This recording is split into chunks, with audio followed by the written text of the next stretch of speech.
when we were living in Los Angeles, when he would take his nap, I would usually sit and read Chaitanya Charitamrita. We had a copy that was translated by some scholar that Gaurasundara had gotten. It was like 7 little volumes, and we would sit and I would sit and read it, and Gaurasundara would also read it too, and while he would take his nap. And so he would come in and he would say, "Oh, what are you reading?" And we would say, "This is Chaitanya Charitamrita." And he saw that we were really interested in this book, Chaitanya Charitamrita, and so he decided that he would translate it also and make a good translation. And so he engaged Gaurasundara in the transliteration work, and I started typing the transcribing the tapes for Chaitanya Charitamrita, because he wanted to give us that, since there was he could see that we were very eager to read it. Bahulasa was encouraging Srila Prabhupada about that they had this, they'd set up in front of Berkeley, UC Berkeley, they had a prasadam stand, and they were selling Bengali sweets. And he was going on about this, and Triparai was there, and Prabhupada stopped, and Prabhupada asked him, he said, how many books did you sell? What was the story? Because Triparai told him, and some amazing figure. Prabhupada said, "This is the real Bengali sweet, Chaitanya Charitamrita."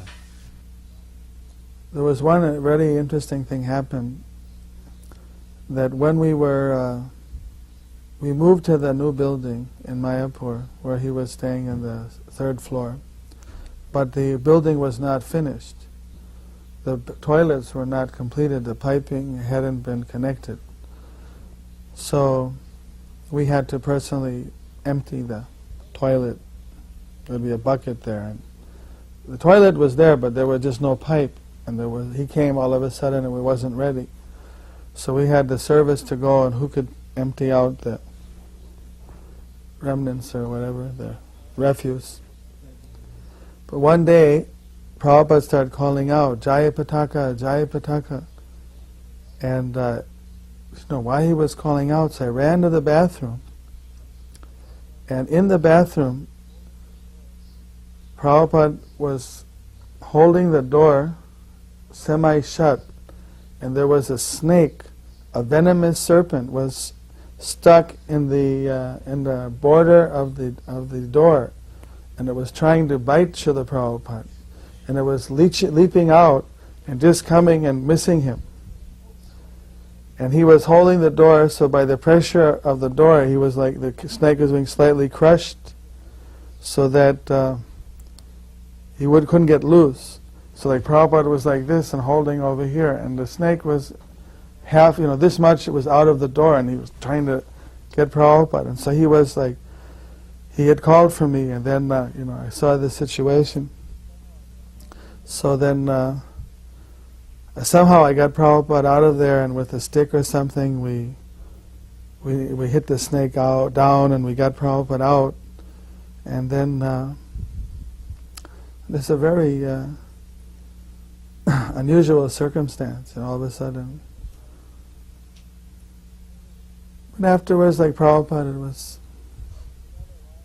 Yes. And he never lost, he was just, it was an urgent situation, so he was calling, but it was never that, he was always, under the circumstance, cool and calm, and never lost his...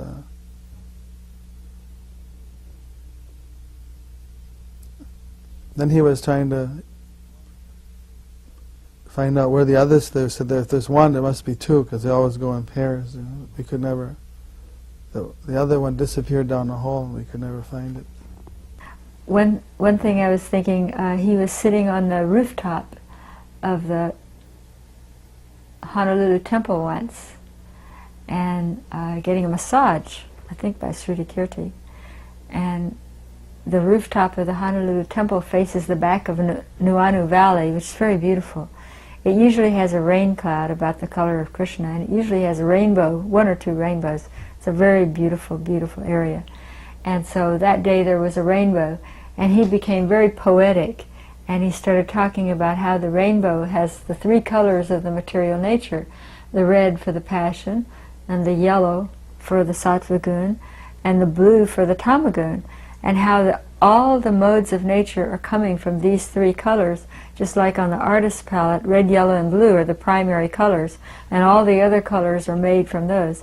He was saying how these three colors in the rainbow, these three colors of those three gunas, all the various mixtures of gunas the living entities are coming from those three. It was very poetic and very beautiful. Actually, Prabhupada was walking down the stairway in Calcutta, and there were many devotees, I think like Tamal Krishna and so many different devotees were there. And Prabhupada was going down the step, and his step slipped a little bit. It looked like he was almost going to fall down the stairway. And one of the senior devotees said, "Watch out, Srila Prabhupada." And then Prabhupada just stopped and looked, and he said that it is your responsibility to watch out. You have to take care of the body of the spiritual master. And the spiritual master will look out for your spiritual well-being. But as far as whether I fall or not, that you have to guard against. That Prabhupada, but he turned to Akendra, Rupanuga's son, who I guess was maybe 7 or 8. He said, "Akendra, lead kirtan."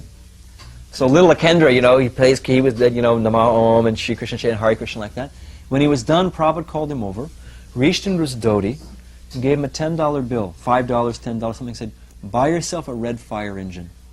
And Prabhupada said, "Children like the color red." I have one photograph at home of Prabhupada sitting and holding a globe and turning the globe around.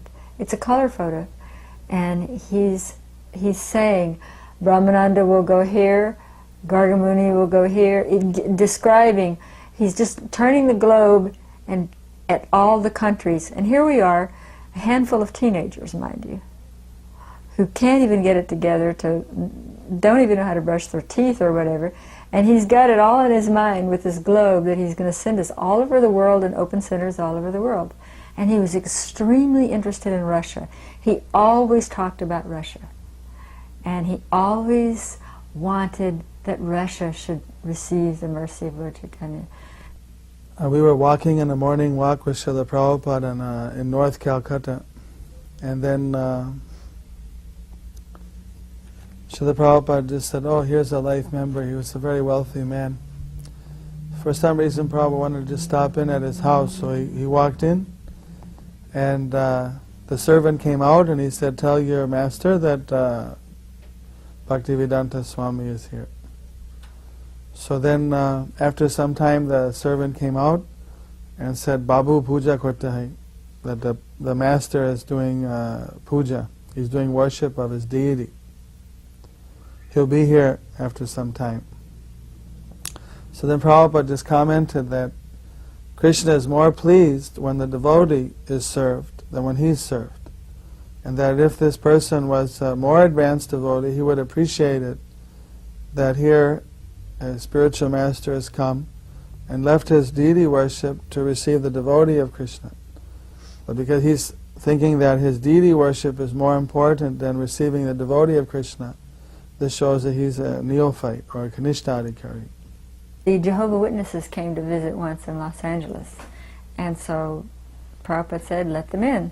So I let them in. And they sat and they talked with him in his room, and they were preaching, their philosophy. And apparently they believe that within this body, I don't really know their philosophy that well, but within this body you will become liberated, and this body's eternal. And Prabhupada kept asking them, "With this body? With this body?" Like he was just incredulous that they could actually believe that this body was eternal. And so, but he was very polite to them and very nice, and he didn't really preach to them. He just wanted to know what they're teaching here in this country. And so then as they left, he had me give them a little brochure. There was a drawing of the Universal Form that I had made, and it was a little brochure describing Chant Hare Krishna. It had a picture of Lord Vishnu on the front with all the arms. And so he asked me to give them a copy of this as a gift, because I think they gave him some literature too. And then the next morning, whenever he went out on his walk, he saw that it was on the street, had been run over by a car. And he was really disturbed, and he said, oh, we should not give out such freely. You know, he was distressed that the Lord's picture had been run over by the car. There was one time a thief